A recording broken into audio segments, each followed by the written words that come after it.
Hello guys, मैं nine star classes YouTube channel में आप सभी का हमारे इस चैनल में वेलकम है, स्वागत है, खुशामदीद है। आज हम आप लोगों को पढ़ाएंगे इंटरमीडिएट एग्जामिनेशन 2023 एनुअल एग्ज़ाम जो होने वाला है, इसका मॉडल सेट हम पढ़ाएंगे आपको।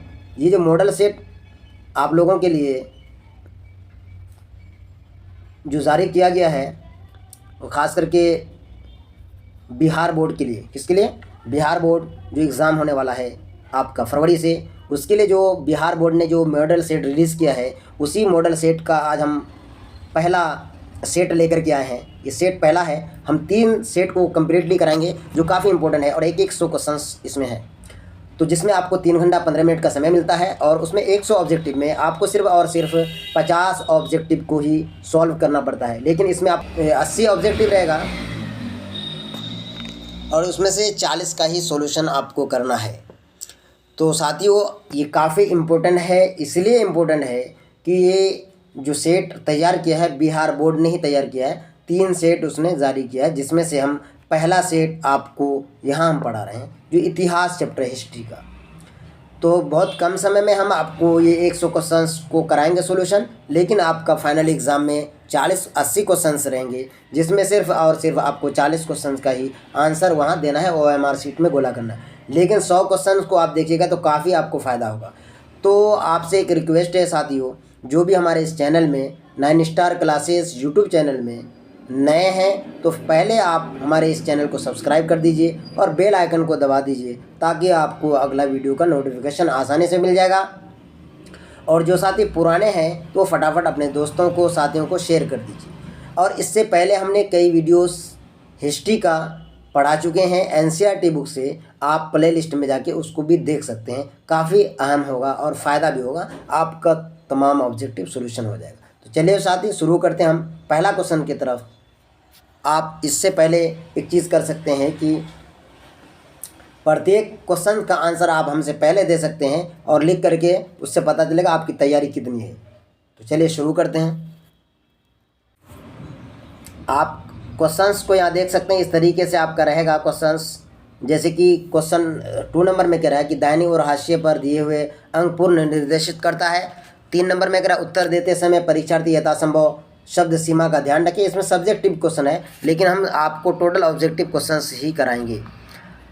तो यहाँ देख लीजिए, अलग अलग खंड में है। खंड ए में आपका ऑब्जेक्टिव क्वेश्चंस है, उसका सॉल्यूशन करना है, और जिससे आपका ऑब्जेक्टिव में काफ़ी पकड़ हो जाएगा। यहाँ से आपका शुरू होता है खंड ओ, सेक्शन ए, वस्तुनिष्ठ प्रश्न है ना। यहाँ दिया हुआ है वस्तुनिष्ठ प्रश्न 1 से 100 तक के साथ 4 विकल्प दिए गए हैं, जिनमें से एक सही है, और अपने द्वारा चुने गए सही विकल्प को OMR उत्तर पुस्तिका में चिन्हित करें। 100 प्रश्नों में से किन्हीं 50 प्रश्नों का ही उत्तर आपको देना है, लेकिन सोशल में आपका 80 प्रश्न ही रहेंगे, जिसमें 40 का देना है। चलिए, तो पहला क्वेश्चन की तरफ हम बढ़ते हैं। पहला क्वेश्चन क्या है? पहला क्वेश्चन यहाँ से शुरू होता है साथियों। कहता है कि नंबर 1 में कह रहा है कि 1922 में मोहनजोदारो की खोज किसने की थी? तो कहता है कि 1922 में मोहनजोदारो की खोज राखलदास बनर्जी ने किया था। अब थोड़ा सा आप राखलदास बनर्जी के बारे में जान लीजिए कि ये राखलदास बनर्जी थे क्या। तो कहता है कि ये मुर्शिदाबाद में पैदा हुए थे, जो बंगाल में पड़ता है। 12 अप्रैल 1885 ईस्वी को मुर्शिदाबाद में इसका जन्म हुआ था। एक तो इस तरीके से आपको ये पता चला। अगला प्रश्न है नंबर 2 में, फटाफट हम आपको सॉल्यूशन कराते जाएंगे।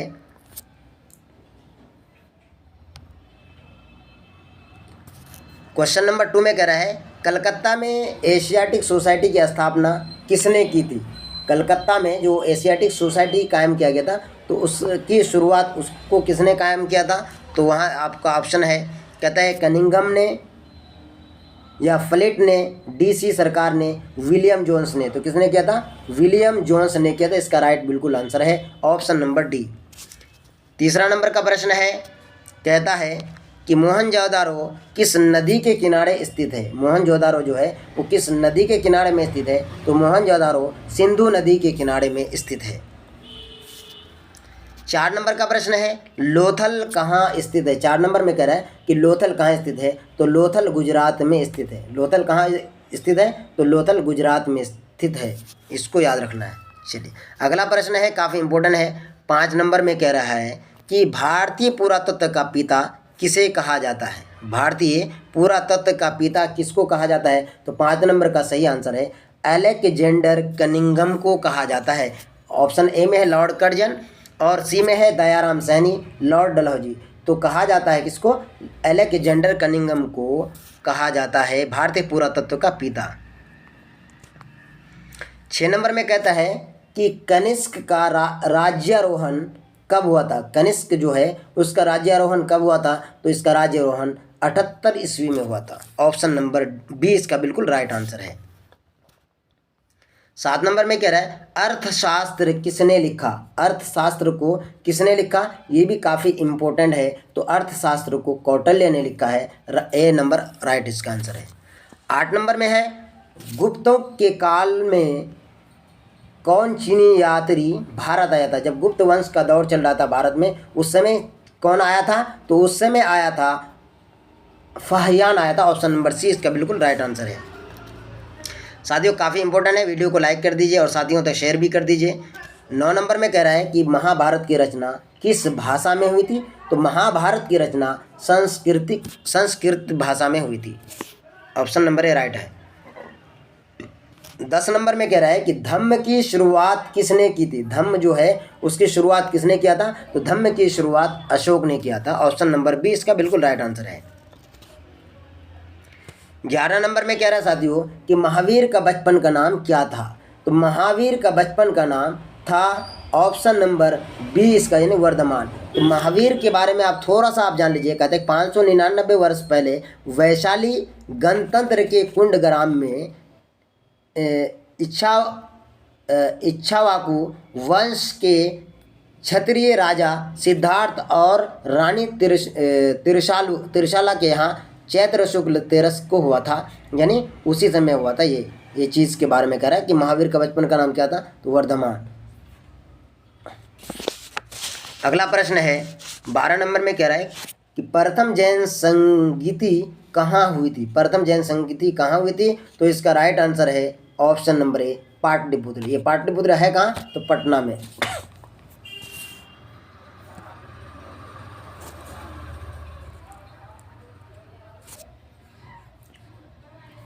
चलिए 13 नंबर का प्रश्न है, कहता है कि श्वेतांबर और दिगंबर किस धर्म से संबंधित है। श्वेतांबर और दिगंबर किस धर्म से संबंधित है, तो इसका राइट आंसर है जैन धर्म से संबंधित है। ऑप्शन नंबर डी इसका बिल्कुल राइट है, जैन धर्म से। 14 नंबर में कह रहा है कि स्तूप किस धर्म से संबंधित है, तो स्तूप है बुद्ध धर्म से संबंधित है। ऑप्शन नंबर सी इसका बिल्कुल राइट है। 15 नंबर का क्वेश्चन है सुत्त पीटक किस धर्म से संबंधित है। सुत्त पीटक किस धर्म से, तो बौद्ध धर्म से संबंधित है। ऑप्शन नंबर बी इसका बिल्कुल राइट आंसर है। 16 नंबर में है, कहता है कि बाबरनामा क्या है। तो बाबरनामा क्या है, तो ये बाबरनामा एक आत्मकथा है। बाबरनामा क्या है, ये आत्मकथा है। तो बाबरनामा के बारे में थोड़ा सा आप लोग जान लीजिए। कहता है कि बाबरनामा मातृभाषा चगताई तुर्की है ना, कहता है कि मातृभाषा चगताई तुर्की में लिखी थी। मुगल साम्राज्य के पहले सम्राट बाबर की आत्मलिखित जीवनी है। बाबर ही ने लिखा था इसको। किसने लिखा था, तो बाबर ने ही लिखा था। ये काफ़ी इम्पोर्टेंट है। 17 नंबर में कह रहा है कि कुतुब मीनार का निर्माण किसने आरंभ किया था। 17 नंबर का काफ़ी इंपॉर्टेंट है। तो कहता है कुतुब मीनार का निर्माण किसने किया था, तो कुतुबुद्दीन ऐबक ने किया था। कुतुबुद्दीन ऐबक ने इसका निर्माण आरंभ किया था और कंप्लीट इसको किसने करता है, इल्तुतमिश। तो थोड़ा सा इसके बारे में भी जान लेते हैं। कुतुब मीनार को बनाने की शुरुआत कुतुबुद्दीन ऐबक ने की थी और उसके उत्तराधिकारी इल्तुतमिश ने पूरा कराया था। इसको उत्तराधिकारी था, उसी ने कंप्लीट किया था। 18 नंबर का प्रश्न है जिजिया किससे लिया जाता था। तो कहता है कि जिजिया जिम्मियों से लिया जाता था। तो ये जिम्मी लोग क्या है, इसके बारे में आप लोग पढ़े होंगे या जानते होंगे। मुग़ल सल्तनत के दौर में जो मुस्लिम उत्तराधिकारी के क्षेत्र में जो नन मुस्लिम लोग आते थे तो उससे जजिया कर लिया जाता था, तो उसे जिम्मी कहा जाता है। चलिए 19 नंबर में कह रहा है अंतिम मुग़ल सम्राट कौन था? तो अंतिम मुग़ल सम्राट बहादुर शाह जफ़र था, जिसको कैद करके रंगून लेके चला गया था और उसकी आखिरी सांस तक उसको वहीं रखा गया था। 20 नंबर में कह रहा है कि दीन है इलाही, क्या है? दीन ए इलाही संबंधित है। तो दीन ए इलाही किससे संबंधित है? तो ये दीन ए इलाही अकबर से संबंधित है। किससे? अकबर से संबंधित है। और ये दीन ए इलाही जो है ये 1582 ईस्वी में इसको दीन ए इलाही की शुरुआत की गई थी। 1582 ईस्वी में, इसको याद रखना है।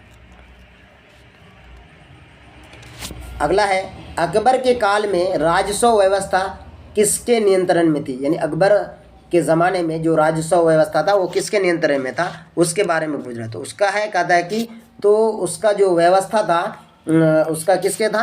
उसका था टोडर मिल के इसमें था। किसका था? टोडर मिल के अंडर में था उसका पूरा व्यवस्था। चलिए अगला प्रश्न है 22 नंबर में कह रहा है पानीपत का द्वितीय युद्ध कब हुआ था? तो पानीपत में 3 युद्ध हुआ था, इसको याद रखना है, 1, 2, 3। तो पानीपत का युद्ध कब हुआ था, यानी द्वितीय युद्ध कब हुआ था? तो ये कह रहे हैं कि पानीपत का द्वितीय युद्ध 1556 ईस्वी में हुआ था। तो यहाँ थोड़ा सा हम लोग जान लेते हैं कि पानीपत का जो प्रथम युद्ध हुआ था वो 1526 ईस्वी में हुआ था, जो बाबर और इब्राहिम लोदी के बीच लड़ा गया था। बाबर और इब्राहिम लोदी के बीच प्रथम पानीपत का युद्ध लड़ा गया था, जो 1526 ईस्वी में। द्वितीय युद्ध 1556 ईस्वी में लड़ा गया था, वो का अकबर और हेमू यानी हेमचंद्र विक्रमादित्य के बीच में लड़ा गया था। और तीसरा युद्ध जो था वो 1761 ईस्वी यानी दुरानी साम्राज्य और मराठा साम्राज्य के बीच हुई थी। तृतीय युद्ध पानीपत का जो तीसरा युद्ध हुआ था वो 1761 ईस्वी को, इसको आपको याद रखना है कंप्लीटली, काफ़ी इंपॉर्टेंट है, इसलिए मैं यहाँ बता दिया आपको। साथियों आप हमारे इस वीडियो को फटाफट लाइक कर दीजिए और शेयर भी कर दीजिए। चैनल को अगर सब्सक्राइब नहीं किए तो सब्सक्राइब भी कर दीजिए। 23 नंबर में कह रहा है कृष्णदेव राय किस वंश का राजा था? कृष्णदेव, तो वो तुलु वंश के राजा थे। ऑप्शन नंबर सी इसका बिल्कुल राइट आंसर है।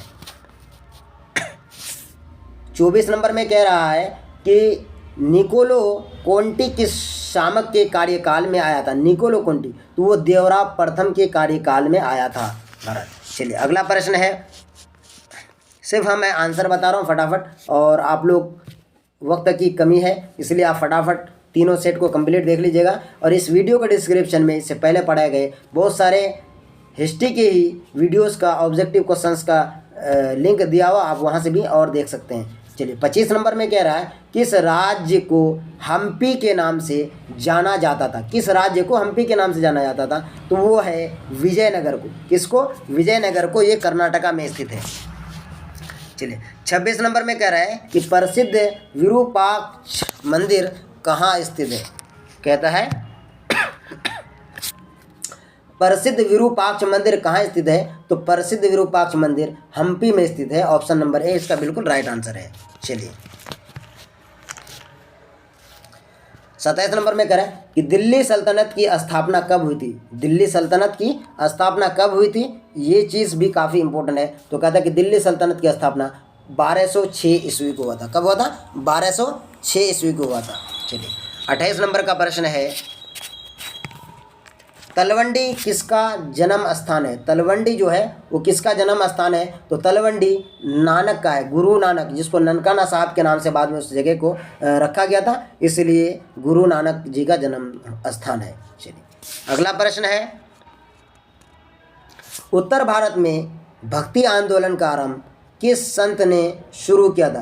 क्या कहता है? किस संत ने शुरू किया था? 29 नंबर का ये काफ़ी इंपॉर्टेंट क्वेश्चन है। कहता है कि रामानंद ने शुरू किया था। किसने किया था? रामानंद ने शुरू किया था।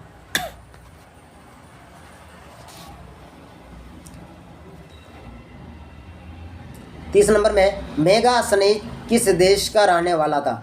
मेगास्थनीज किस देश का रहने वाला था? तो कहता है कि मेगास्थनीज कहाँ के? यूनान के रहने वाले थे। ऑप्शन नंबर ए इसका बिल्कुल राइट आंसर है। 31 नंबर का प्रश्न है, काफ़ी इंपॉर्टेंट है। अफनासी निकितिन कौन था? अफनासी निकितिन कौन था? तो ये अफनासी निकितिन एक व्यापारी था। कौन था? एक व्यापारी था। ऑप्शन नंबर डी इसका बिल्कुल राइट आंसर है। इब्न बतूता किस देश का यात्री था? ये बिल्कुल थोड़ा इजी लग रहा होगा। तो ये मोरक्को का था। कहाँ का था? ये मोरक्को का रहने वाला था। ऑप्शन नंबर ए बिल्कुल इसका राइट आंसर है। अगला है, पुर्तगालियों ने गोवा पर कब अधिकार किया था? गोवा जो है भारत का सबसे छोटा राज्य है गोवा, तो उस पर कब अधिकार किया था? तो उसमें 1510 ईस्वी में उसमें अधिकार कर लिया था गोवा में पुर्तगालियों ने। 1498 में आपको पता है कि वास्को डी गामा आया था। चलिए 34 नंबर में कर है कि इंग्लिश ईस्ट इंडिया कंपनी की स्थापना कब हुई थी? तो इंग्लिश ईस्ट इंडिया कंपनी की स्थापना 1600 ईस्वी में हुई थी। यानी 31 दिसंबर 1600 ईस्वी को ईस्ट इंडिया कंपनी की स्थापना होता है। 31 दिसंबर याद रखना है आप लोगों को। चलिए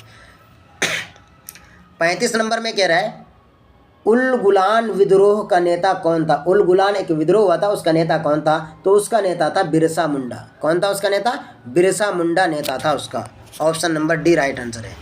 अगला, दक्कन दंगा आयोग कब गठित किया गया था? ये काफ़ी इम्पोर्टेंट है। तो कहता है कि दक्कन दंगा जो है वो 1875 ईस्वी को हुआ था, लेकिन कहीं कहीं दिया हुआ 1876 ईस्वी। तो ये चीज़ आपको याद रखना है। अगर 1875 नहीं रहे तो 1876 को मारना है। अगर 1875 रहेगा तो 75 को देना है। अगर 1875 ना रहे तो साथियों 1876 देना है। ये 7 है। चलिए 37 नंबर का प्रश्न है, कॉर्नवालिस कोड कब बना था? कॉर्नवालिस जो कोड है वो कब बना था? तो कॉर्नवालिस कोड सन 1793 ईस्वी को, सन 1793 ईस्वी को कॉर्नवालिस कोड बना था। Option number B right answer है। चलिए 38 नंबर में कह रहा है कि अस्थाई बंदोबस्त किसने लागू किया था? अस्थाई जो बंदोबस्त था उस ज़माने में किसने लागू किया था? अस्थाई जो बंदोबस्त था वो किसने लागू किया था? तो अस्थाई बंदोबस्त वो कॉर्नवालिस ने लागू किया था। ऑप्शन नंबर सी इसका बिल्कुल राइट आंसर है। 39 में करें, कलकत्ता में सर्वोच्च न्यायालय की स्थापना कब की गई थी? तो कलकत्ता में जो सर्वोच्च न्यायालय की स्थापना हुई थी तो वो 23 जून 1757 ईस्वी को किया गया था। 23 जून 1757 को किया गया था। इनमें से ऑप्शन नंबर डी आंसर हो जाएगा, इसमें नहीं दिया हुआ है।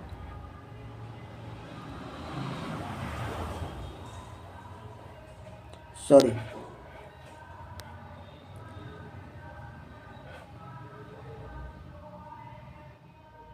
सत्रह ईस्वी को किया गया था।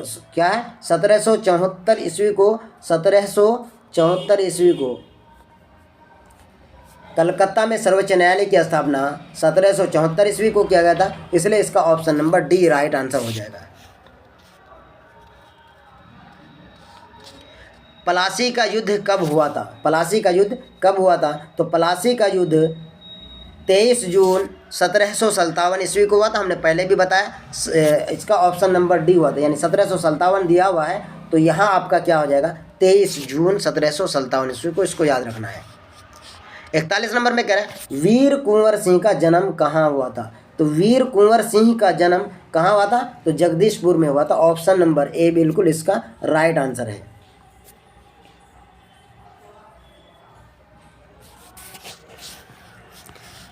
बयालीस नंबर में कह रहा है कि दी ग्रेट रिबेलियन नामक पुस्तक किसने लिखा था? तो इस पुस्तक को लिखा था अशोक मेहता ने लिखा था। ऑप्शन नंबर बी इसका बिल्कुल राइट आंसर है। Option number B. चलिए 43 नंबर में कह रहे हैं, लखनऊ से 1857 ईस्वी के विद्रोह का नेतृत्व किसने किया था? तो लखनऊ से 1857 में विद्रोह का नेतृत्व बेगम हजरत महल ने किया था। इस ऑप्शन नंबर बी है इसका राइट आंसर। तो इसमें आप लोग को थोड़ा सा जानकारी दे देता हूँ कि लखनऊ में 1857 की क्रांति का नेतृत्व बेगम हजरत महल ने किया था।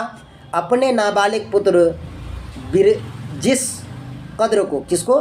बिरजिस कद्र को गद्दी पर बिठाकर उन्होंने अंग्रेज़ी सेना का स्वयं मुकाबला किया था। देखिए उस वक्त की महिलाएं कितने पावरफुल थी। तो हज़रत बेगम महल ने ही अपने नाबालिग बच्चे को गद्दी पर बैठा करके खुद ही जंग में कूद पड़ी, अंग्रेज़ों का मुकाबला करना प्रारंभ कर दिया। चलिए 44 नंबर में है, 1857 के विद्रोह के समय भारत का जनरल गवर्नर कौन था? तो उस समय का जनरल गवर्नर लॉर्ड कैनिंग था। कौन था? ऑप्शन नंबर सी इसका बिल्कुल राइट है कि लॉर्ड कैनिंग था।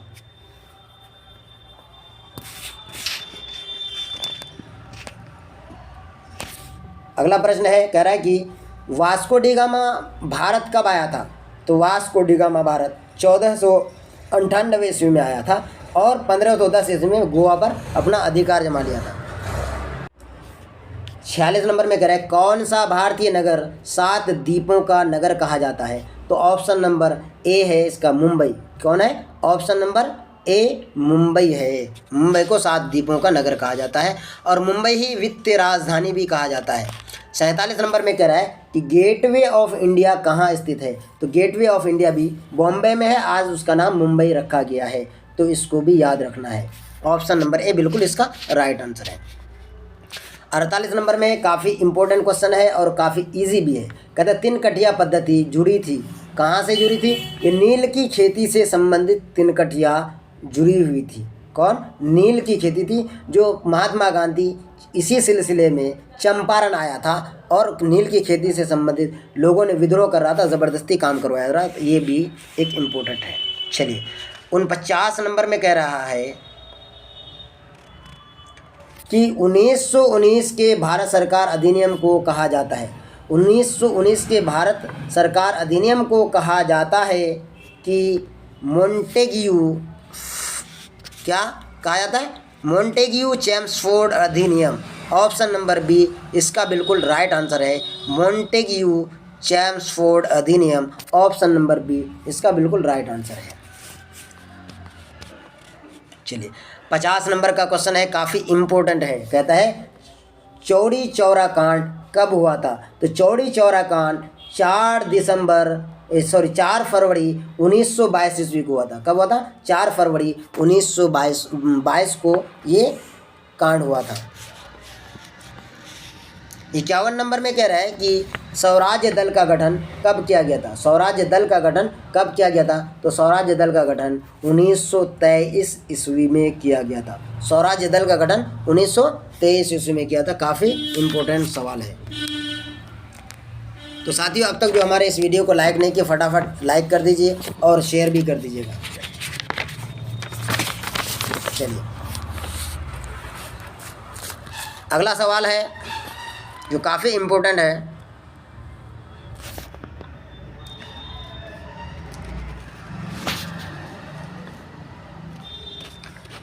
बावन नंबर कह रहे गांधी जी पेशे से क्या था? तो ये भी काफ़ी इम्पोर्टेंट है और आसान भी है। तो गांधी जी पेशे से एक वकील थे। इसको भी याद रखने के योग्य है और काफ़ी इम्पोर्टेंट है। चलिए, शेर ए पंजाब के नाम से किसे जाना जाता है? शेर पंजाब के नाम से किसे जाना जाता है? तो लाला लाजपत राय को शेर पंजाब के नाम से जाना जाता है। और शेर मैसूर किसको को जाना जाता है? तो टीपू सुल्तान को शेर मैसूर के नाम से जाना जाता है। ऑप्शन इसमें तो नहीं, हम बता दिए आपको। चलिए अगला प्रश्न है 54 नंबर में कह रहा साथियों, कांग्रेस के किस अधिवेशन में पूर्ण स्वराज्य का प्रस्ताव पारित हुआ था? तो किस अधिवेशन में हुआ था? तो ये लाहौर अधिवेशन में हुआ था। ऑप्शन नंबर बी इसका राइट आंसर है। किस अधिवेशन में? लाहौर अधिवेशन में।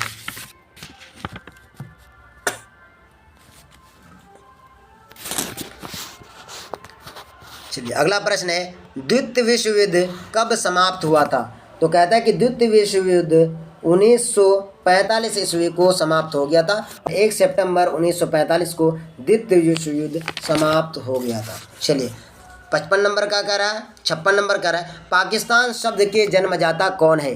पाकिस्तान शब्द के जन्मदाता कौन है? तो पाकिस्तान शब्द का जन्मदाता चौधरी रहमत अली है। कौन है? चौधरी रहमत अली पाकिस्तान शब्द का जन्मदाता है। 57 नंबर में कह रहे हैं कि स्वतंत्र भारत का अंतिम गवर्नर जनरल कौन था? स्वतंत्र भारत का, तो स्वतंत्र भारत का अंतिम गवर्नर जनरल था सी राजगोपालाचारी। कौन था? राजगोपालाचारी थे अंतिम जनरल गवर्नर। चलिए 58 नंबर में कह रहा है, भारतीय संविधान सभा के अध्यक्ष कौन थे? तो भारतीय संविधान सभा का अध्यक्ष डॉक्टर राजेंद्र प्रसाद थे। इसको अस्थायी रूप से बनाया गया था और इससे पहले एक दिन के लिए डॉक्टर सच्चिदानंद सिंह को बनाया गया था उसको अस्थायी बनाया था और इसको बाद में अस्थायी बना दिया गया था डॉक्टर राजेंद्र प्रसाद को भारतीय संविधान सभा के अध्यक्ष।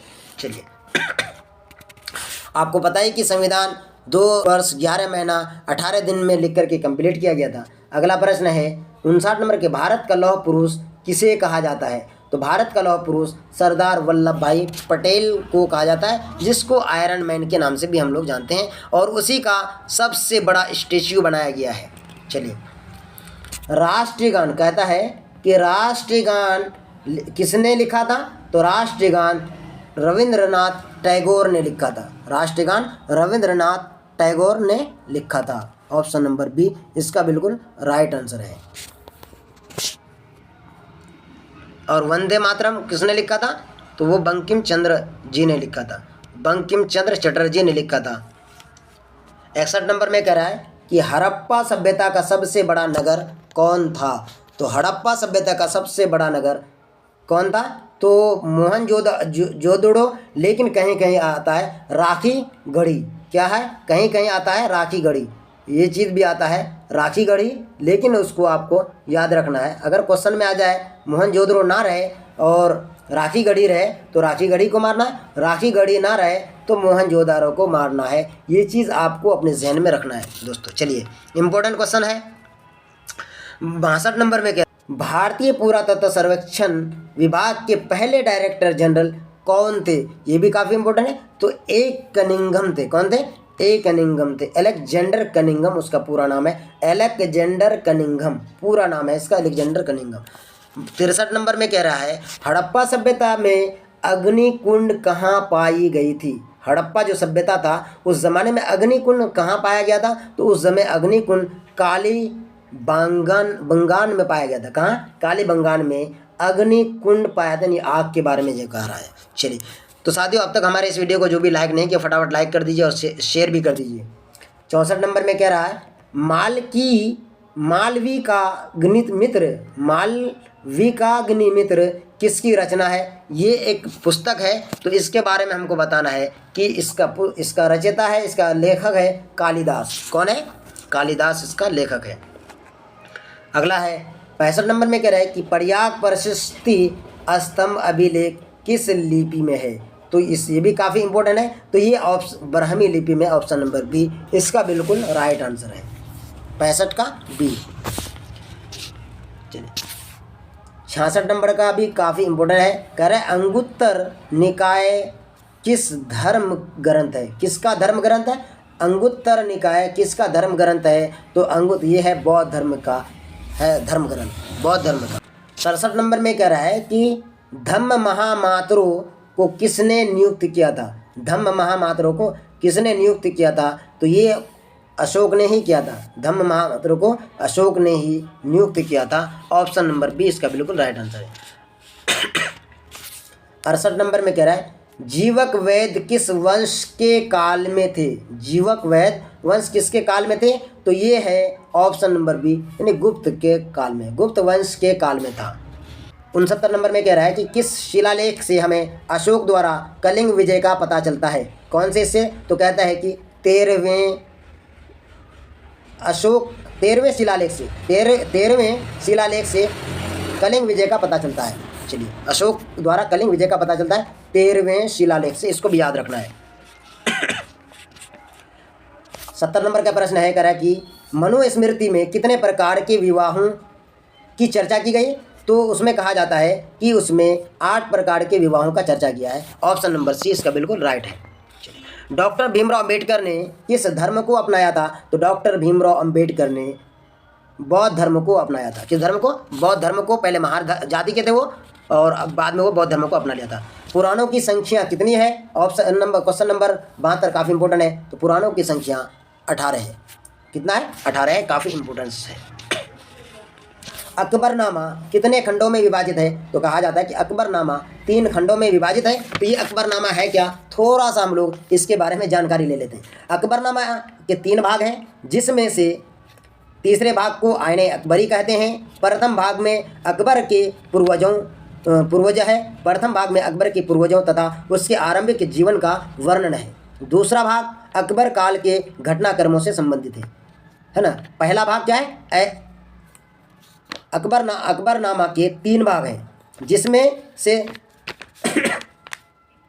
पहला भाग जो है वो क्या है, प्रथम भाग में अकबर के पूर्वजों तथा उसके आरंभिक जीवन का वर्णन है, और दूसरा भाग में अकबर काल के घटनाक्रमों से संबंधित जानकारी दिया हुआ है, और तीसरे भाग में है कि अर्थात आईने अकबरी में अकबर के शासनकाल से संबंधित आंकड़े तथा शासन व्यवस्था संबंधित अन्य नियमों का वर्णन किया गया है। 73 नंबर में कह रहा है आईने अकबरी मूलतः किस भाषा में लिखी गई है। तो कहता है कि आईने अकबरी फारसी भाषा में मूलतः लिखा गया है। किस भाषा में, फारसी भाषा में। ऑप्शन नंबर बी इसका बिल्कुल राइट आंसर है। 75 नंबर का क्वेश्चन है, कहता है कि शेरशाह सूरी ने 1540 ईस्वी में किसे परास्त किया था। तो उसने परास्त किया था हुमायूं को। ऑप्शन नंबर सी इसका बिल्कुल राइट आंसर है। हुमायूं बादशाह को उसने परास्त किया था। 76 नंबर का क्वेश्चन है कि अकबर को किस वर्ष बादशाह घोषित किया गया था। अकबर को सन 1556 ईस्वी में बादशाह घोषित किया गया था, 1556 ईस्वी में। ऑप्शन नंबर सी इसका बिल्कुल राइट आंसर है।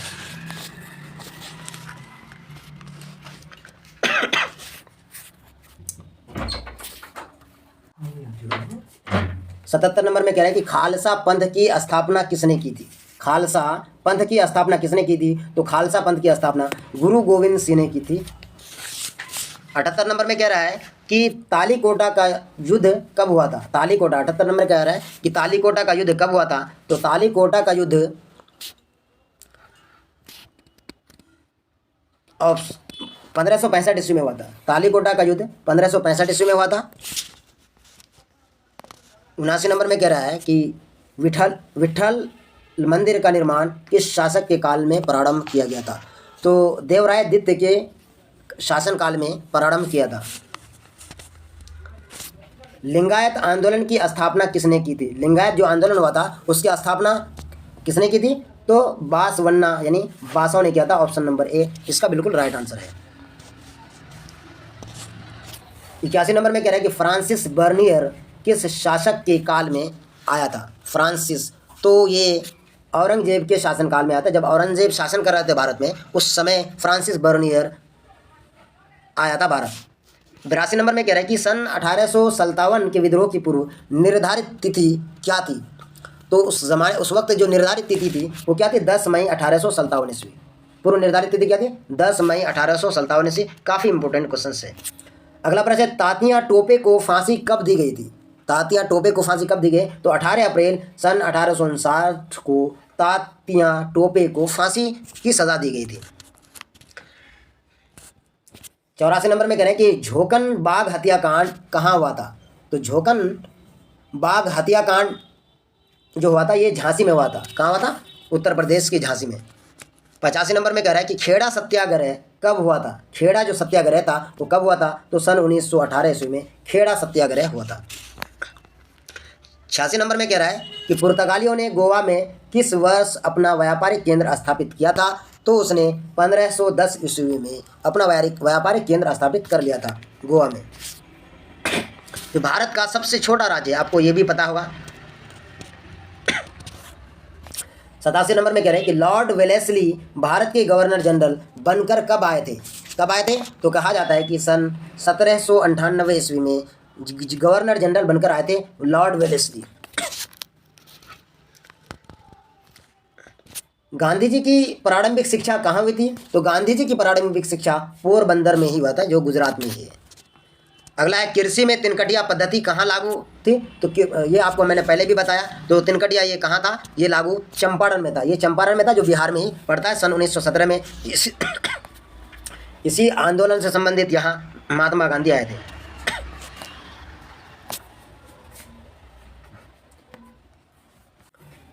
नब्बे नंबर में कह रहा है कि सेवर्स की संधि किसके बीच हुई थी। सेवर संधि किसके बीच हुई थी। तो सेवर्स की संधि ब्रिटेन एवं तुर्की के बीच हुई थी। ब्रिटेन एवं तुर्की के बीच हुआ था सेवर्स संधि।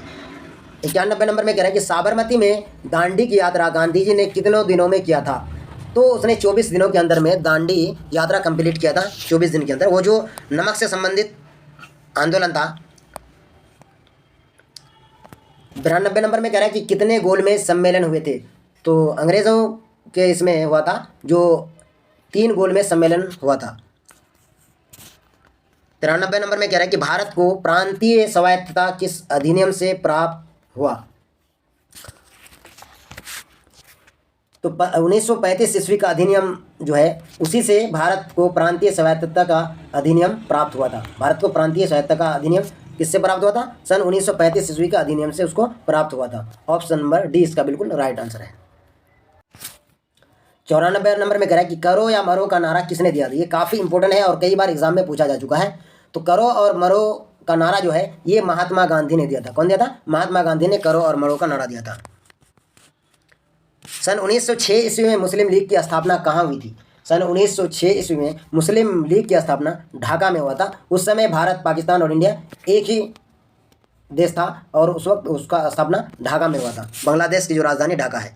चलिए अगला प्रश्न है, भारतीय संविधान कब लागू किया गया था? तो भारतीय संविधान को 26 जनवरी 1950 ईस्वी को लागू किया गया था और इसी के उपलक्ष्य में हम लोग प्रत्येक वर्ष गणतंत्र दिवस के रूप में हर साल 26 जनवरी को तिरंगा लहराते हैं। अगला प्रश्न, विक्टोरिया टर्मिनस किस शैली की इमारत है? तो इसका राइट आंसर है कि इंडो सारासेनिक शैली। ऑप्शन नंबर सी इसका बिल्कुल राइट आंसर है। 98 नंबर में कह रहा है कि लॉटरी कमेटी का गठन कब किया गया था? तो लॉटरी कमेटी का गठन सन 1817 ईस्वी में किया गया था। तो साथियों ये आप और कुछ क्वेश्चन बचा है। अब तक भी इस वीडियो को जो भी साथी लाइक नहीं किया तो फटाफट लाइक कीजिए और दोस्तों तक शेयर कर दीजिए। और इसके डिस्क्रिप्शन में और भी इससे पहले वाले वीडियो का लिंक दिया हुआ है, वहाँ से आप वीडियोज़ को देख सकते हैं। और जो साथी इस चैनल को सब्सक्राइब नहीं किए फटाफट सब्सक्राइब करके बेल आइकन को दबा दीजिए ताकि आपको अगला वीडियो का नोटिफिकेशन आसानी से मिल जाएगा। गुरुदेव की उपाधि किसे दी गई थी? तो गुरुदेव की उपाधि रविंद्रनाथ टैगोर को दिया गया था। रविंद्रनाथ टैगोर। 100 नंबर का प्रश्न है, कांग्रेस का विभाजन किस अधिवेशन में हुआ था? तो कांग्रेस का अधिवेशन जो हुआ था वो सूरत अधिवेशन में सूरत में हुआ था, जो गुजरात में पड़ता है। तो सन 1907 ईस्वी में हुआ था कांग्रेस का विभाजन। 1907 ईस्वी के अधिवेशन में हुआ था। तो साथियों इस तरीके से ये आपका बिहार बोर्ड द्वारा रिलीज़ किया हुआ पहला सेट कंप्लीट होता है, जो काफ़ी इंपॉर्टेंट रहा और आप इसको देख लीजिएगा, बहुत बेहतर तरीके से आपका मार्क्स आ जाएगा। इसके बाद और 2 सेट हम कराएंगे और उसको भी आप देख लीजिएगा ताकि आपके लिए बहुत ही फ़ायदामंद रहेगा और 90+ मार्क्स लाने में आपको कामयाबी मिलेगी। आप सभी का शुक्रिया। Thank you. जय हिंद।